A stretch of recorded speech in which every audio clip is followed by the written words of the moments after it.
आप देख रहे हैं दैनिक इंडिया टीवी न्यूज, खबर सच्चाई की। हस्तिनापुर में बाबा साहेब की जयंती की धूमधाम। आज दिखाई जा रही फिल्म कल भव्य शोभा यात्रा से गूंजेगा नगर। हस्तिनापुर भारतीय संविधान के निर्माता और भारत रत्न डॉक्टर भीमराव अंबेडकर की जयंती के अवसर पर ऐतिहासिक नगरी हस्तिनापुर में उत्साह का माहौल है। जयंती की पूर्व संध्या पर आज नगर में विशेष फिल्म स्क्रीनिंग का आयोजन किया जा रहा है। वहीं कल भव्य शोभा यात्रा निकालने की तैयारी पूरी कर ली गई है। आज फिल्म के माध्यम से दी जा रही जानकारी। जयंती समारोह की शुरुआत आज विशेष फिल्म प्रदर्शन के साथ हुई। स्थानीय निवासियों और युवाओं को बाबा साहेब के संघर्षपूर्ण जीवन और उनके विचारों से रूबरू कराने के लिए एक फिल्म दिखाई जा रही है। आयोजन समिति का कहना है कि इस फिल्म का उद्देश्य नई पीढ़ी को शिक्षित करना और बाबा साहेब के शिक्षित बनो, संगठित रहो और संघर्ष करो के संदेश को जन जन तक पहुंचाना है। फिल्म देखने के लिए भारी संख्या में ग्रामीणों का नगरवासी जुट रहे हैं। कल निकलेगी भव्य शोभा यात्रा। समारोह के मुख्य आकर्षण के रूप में कल नगर में एक विशाल शोभा यात्रा एवं जयंती जुलूस निकाला जाएगा। इस शोभा यात्रा में विभिन्न झांकियां शामिल होगी जो बाबा साहेब के जीवन के विभिन्न पहलुओं को दर्शाएगी। मार्ग शोभा यात्रा नगर के प्रमुख मार्गों से होते हुए गुजरेगी। तैयारियां स्थानीय पुलिस और प्रशासन की सुरक्षा के पुख्ता इंतजाम किए गए हैं।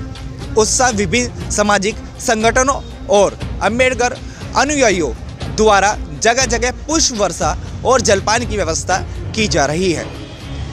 आयोजकों ने सभी क्षेत्रवासियों से अपील की है कि वे शांतिपूर्ण और सौंदर्यपूर्ण तरीके से इस उत्सव में शामिल होकर बाबा साहेब के प्रति अपनी श्रद्धांजलि अर्पित करें।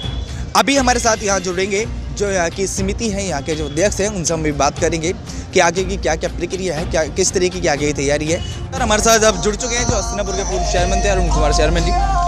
सर जैसे कि यहाँ पर हर तैयारी चल रही है बाबा भीमराव अंबेडकर की 153 जयंती मनाई जा रही है, उससे एक दिन पहले जो स्क्रीनिंग का प्रोग्राम किया जा रहा है, तो आप हमें बताइए इसलिए क्या प्रक्रिया है, क्या किया जाएगा, अब कल की क्या तैयारी है हमारी, ये बताइएगा।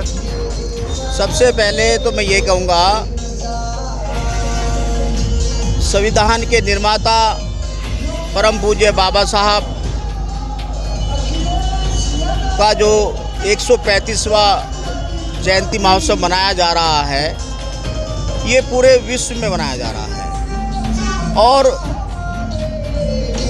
हम बाबा साहब के 135वें जन्म दिवस पर आज बाबा साहब के इस अंबेडकर मार्केट प्रांगण में एक बाबा साहब के जीवन के परिचय पर फिल्म दिखाई जाएगी।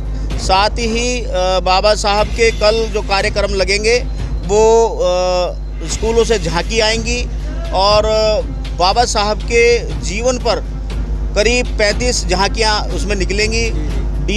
साथ डीजे होंगे और ढोल ताशे और आपका जो है बग्गियों पे जो है बाबा साहब का जो झांकियाँ बनाकर बच्चों द्वारा निकाली जाएगी जो पार्टिसिपेट कर रहे हैं। बहुत ही महत्वपूर्ण मतलब प्रोग्राम है, बहुत बड़ा प्रोग्राम है, भव्य प्रोग्राम है। बाबा साहब के 135वें इस जन्म महोत्सव पर बहुत धूमधाम से हस्तिनापुर की इस पावन धरती पर उसको निकाला जाएगा। बाबा साहब ने जो कार्य किए हैं वो दलित महिलाओं के लिए, सर्व समाज की महिलाओं के लिए कार्य किया है।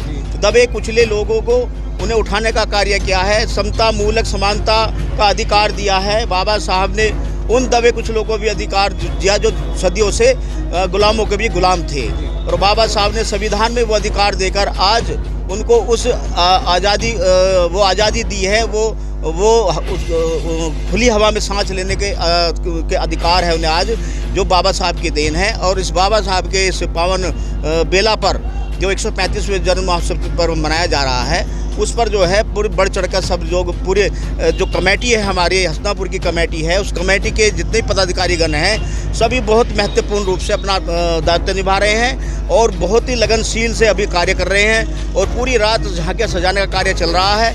तो उन सभी पदाधिकारियों को मैं धन्यवाद देता हूं जो बाबा साहब की 135वीं जयंती पर पदाधिकारी बने हैं, उनका मैं तहे दिल से सम्मान करता हूं।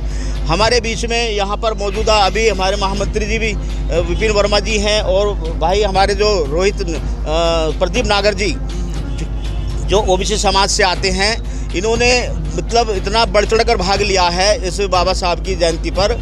इन्होंने जो है देखिए किसी भी जयंती को सफल बनाने के लिए धन की आवश्यकता होती है और उसमें बढ़ चढ़ कर हमारे प्रदीप नागर जी ने जो ओबीसी समाज से आते हैं बहुत महत्वपूर्ण भूमिका निभाई है। और विशेष रूप से मैं बता देना चाहता हूं कि जो हमारे कल जो मुख्य अतिथि हैं माननीय योगेश वर्मा जी, पूर्व विधायक विधानसभा क्षेत्र 45 के, उन्होंने इस भूमिका को इतनी मतलब भव्य बनाने के लिए सबसे बड़ा श्रेय उन्हें जाता है कि उन्होंने हमें यानी कि आर्थिक स्थिति को मजबूत किया है और उनकी स्थिति की मजबूती से ही हम इतना बड़ा कार्यक्रम कर पा रहे हैं कि जो माननीय योगेश वर्मा जी ने जो सहयोग दिया, धनराशि दी है, वो उसके अनुसार ही इतना बड़ा प्रोग्राम किया जा रहा है। बहुत बढ़िया। अच्छा, मेरा सवाल अभी जो ज़्यादा जा रहा है, उनके लिए जो इतनी स्ट्रगल किया, इतना सब कुछ लिखा, इतने संविधान में सभी के नियम बनाए, सभी का दर्जा दिया क्या होना चाहिए, तो आप क्या कहना चाहेंगे कि वो जो युवा पीढ़ी जो भटकी हुई है, क्या जैसे अब जन्म उत्सव आया है बाबा भीमराव अंबेडकर का, तो इनके जन्म गाथा से उन्हें कोई सीख लेनी चाहिए या नहीं लेनी चाहिए?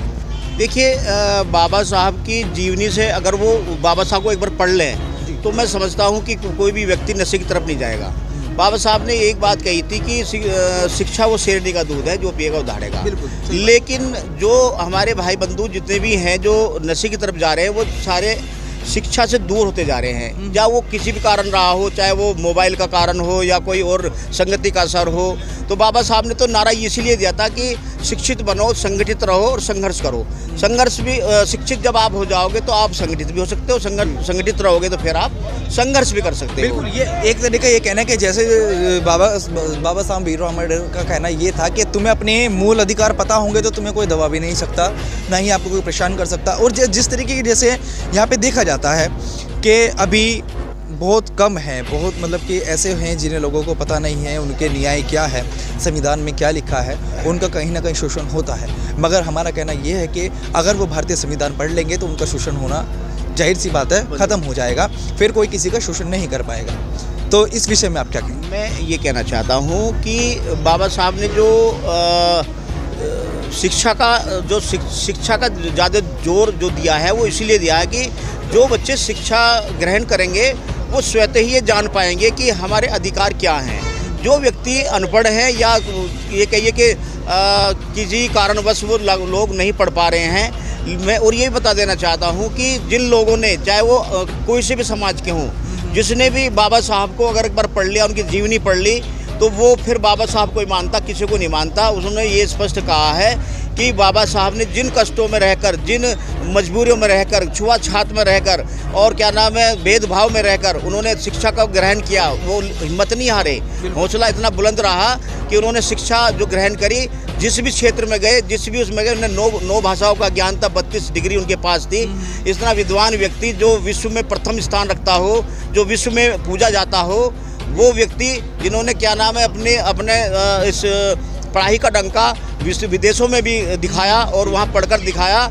और विशेष रूप से बाबा साहब ने उस पढ़ाई को करने के बाद जब संविधान को लिखा और संविधान में दबे कुचले, शोषित, पीड़ित और महिलाओं के लिए अधिकार दिए, और ये अधिकार सिर्फ एक बाबा साहब ही थे, क्योंकि वो उन दौर से निकल के आए हुए थे, जिस दौर को उन्होंने देखा है, और उस दौर को ख़त्म करने के लिए ही बाबा साहब ने संविधान जो बनाया वो सबके लिए, सर्व समाज के लिए बहुत महत्वपूर्ण बनाया है। जी बिल्कुल, बहुत अच्छा लगा सर आपसे बात करके, आपने बताया जी। तो हमारा मीडिया के माध्यम से यही कहना है कि जो भी है कि जितना ज़्यादा हो सके बाबा साहब भीमराव अम्बेडकर जी को पढ़े, और जितनी भी अज्ञानता है उस चीज़ को पहले दूर करें, क्योंकि आज अगर हम इस तरीके से जी रहे हैं तो एक संविधान ही है। जिसके वजह से, वरना आज हम पता नहीं कहाँ होते, क्या होते, हमारा कुछ पता नहीं होता कि किस तरीके से हम जीवन जी रहे होते। आज का खबरों का सिलसिला बस इतना ही। लगातार खबरों को देखने के लिए बने रहिए Dainik India TV news. Praveen Kumar के साथ, नमस्कार।